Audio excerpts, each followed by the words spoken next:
ओम शांति। दिनांक 20 सितंबर सन 1971। मीठे मीठे बाप दादा के मधुबन से उच्चारित मधुर महावाक्य। वाणी का विषय है रूहानी स्नेही बनो। मीठे मीठे बाप दादा बोले, व्यक्त से अव्यक्त होने में कितना समय लगता है। आप किसको अज्ञानी से ज्ञानी कितने समय में बना सकते हो। अभी की स्टेज प्रमाण कितने समय में बना सकते हो। अपने लिए क्या समझते हो, कितने समय में बना सकते हो। बनने वाले की बात दूसरी रही, लेकिन जो बनने वाला अच्छा हो उनको आप अपने पावर अनुसार कितने समय में बना सकते हो। अभी अपनी स्पीड का मालूम तो है ना। समय प्रमाण अभी अज्ञानी को ज्ञानी बनाने में कुछ समय लगता है। वह भी इसलिए क्योंकि बनाने वाले अपने को अव्यक्त रूप बनाने में अभी तक बहुत समय ले रहे हैं। जैसे जैसे बनाने वाले स्वयं एक सेकंड में व्यक्त से अव्यक्त रूप में स्थित होने के अभ्यासी बनते जाएंगे, वैसे ही बनने वालों को भी इतना जल्दी बना सकेंगे। कोई देवता धर्म की आत्मा न भी हो लेकिन एक सेकंड में किसको मुक्ति, किसको जीवन मुक्ति का वरदान देने के निमित्त बन जाएंगे। सर्व आत्माओं को मुक्ति का वरदान आप ब्राह्मणों द्वारा ही प्राप्त होना है। जैसे मशीनरी में कोई चीज़ डाली जाती है तो जो जिस तरफ जाने की चीज़ होती है वह उस रूप में और उसी तरफ ऑटोमेटिकली एक सेकंड में बनती जाती है और निकलती जाती है। क्योंकि मशीनरी की स्पीड तेज होने के कारण एक सेकंड में जो जहाँ की होती है वहाँ की हो जाती है। जिसको जो रूप लेना होता है वह रूप लेते जाते हैं। यह रूहानी मशीनरी फिर कम है क्या। इस मशीनरी द्वारा आप एक सेकंड में मुक्ति वालों को मुक्ति, जीवन मुक्ति वालों को जीवन मुक्ति का वरदान नहीं दे सकते, जबकि आप महादानी और महाज्ञानी महायोगी भी हो, जबकि लिखते भी हो एक सेकंड में अपना जन्म सिद्ध अधिकार प्राप्त कर सकते हो। क्या ऐसे ही लिखते हो व बोलते हो। यथार्थ बात है तब तो लिखते व बोलते हो ना। तो एक सेकंड में आत्मा को मुक्ति, जीवन मुक्ति का मार्ग दिखा सकती हो व वरदान दे सकती हो ना। वरदान को प्राप्त करवाना, अपने को वरदान द्वारा भरपूर बनाना वह दूसरी बात है। लेकिन आप तो वरदान दे सकती हो ना। एक सेकंड के वरदानी मूर्त हो। अपने को एक सेकंड में व्यक्त से अव्यक्त बना सकते हो।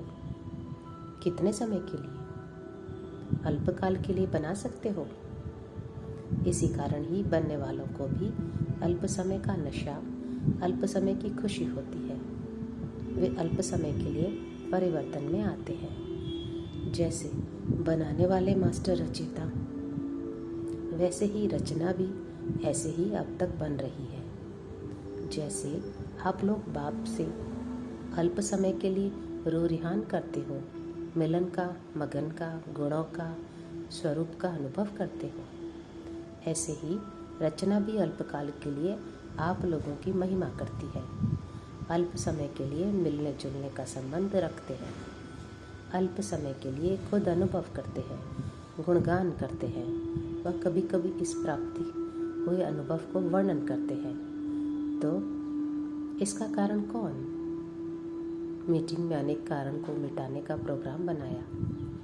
अगर इस कारण का निवारण कर लो तो और सभी कारण ऐसे समाप्त हो जाएंगे जैसे कि थे ही नहीं। तो मूल कारण यही है, सदा बाप के स्नेह और सहयोग में रहने से सर्वात्माएं आपके स्नेह में सहयोगी स्वतः ही बन जाएंगी।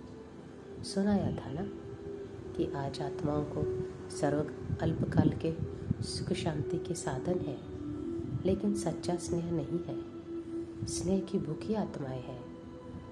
अन्न और धन शरीर को तृप्त का साधन है, लेकिन आत्मा की तृप्ति रूहानी स्नेह से हो सकती है, वह भी अविनाशी हो। तो स्नेही ही स्नेह का दान दे सकते हैं। अगर स्वयं भी सदा स्नेही नहीं होंगे तो अन्य आत्माओं को भी सदाकाल का स्नेह नहीं दे सकेंगे। इसलिए सदा स्नेही बनने से स्नेही स्नेह में आकर स्नेही के प्रति सभी कुछ न्यौछावर व अर्पण कर ही देते हैं। स्नेही का कुछ भी समर्पण करने लिए सोचना व मुश्किल होना नहीं होता है। तो इतनी जो बहुत बातें सुनते हो, बहुत मर्यादाएं व नियम सुनते सुनते यह भी सोचने लगते हो कि इतना सभी करना पड़ेगा, लेकिन यह सभी करने के लिए सभी से सहज युक्ति व सर्व कमजोरियों से मुक्ति की युक्ति यही है कि सदा स्नेही बनो। जिसके स्नेही है उस स्नेह के निरंतर संग से रूहानियत का रंग सहज ही बन जाता है।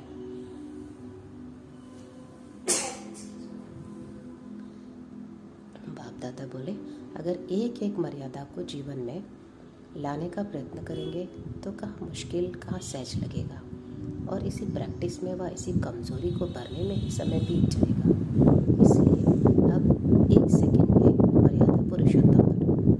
कैसे बनेंगे? सिर्फ सदा स्नेही बनने से, बाप का सदैव स्नेही बनने से, बाप द्वारा सदा सहयोग प्राप्त होने से मुश्किल बात सहज हो जाती है। जो सदा स्नेही होंगे उनकी स्मृति में भी सदा स्नेह ही रहता है। उनकी सूरत से सदा स्नेही की मूर्त प्रत्यक्ष दिखाई देती है। जैसे लौकिक रीति से भी अगर कोई आत्मा किसी आत्मा के स्नेह में भरती है, स्नेह में रहती है, तो फौरन ही देखने वाले अनुभव करते हैं कि यह आत्मा किसके स्नेह में खोई हुई है। तो क्या रूहानी स्नेह में खोई हुई आत्माओं की सूरत स्नेही मूर्त को प्रत्यक्ष नहीं करेगी? उनके दिल का लगाव सदैव उस स्नेही से लगा हुआ रहता है, तो एक ही तरफ लगाव होने से अनेक तरफ का लगाव सहज ही समाप्त हो जाता है। और तो क्या, लेकिन अपने आप का लगाव अर्थात देह अभिमान, अपने आप की स्मृति से भी सदैव स्नेही खोया हुआ होता है। तो सहज युक्ति व विधि जब हो सकती है तो क्यों नहीं सहज युक्ति विधि से अपनी स्टेज की स्पीड में वृद्धि लाती हो।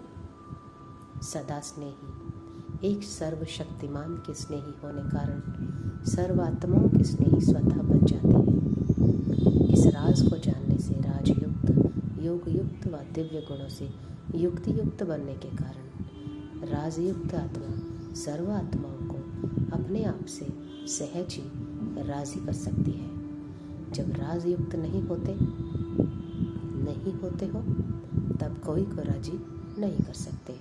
अगर उसकी सूरत व साज द्वारा उसके मन के राज को जान जाते हैं तो सहज ही उसको राजी कर सकते हैं। लेकिन कहाँ कहाँ सूरत को देखते, साज को सुनते, अनेक मन के राज को न जानने के कारण अन्य को अभी भी नाराज करते हो, वह स्वयं नाराज होते हो। सदा स्नेही के राज को जान राजयुक्त बनो।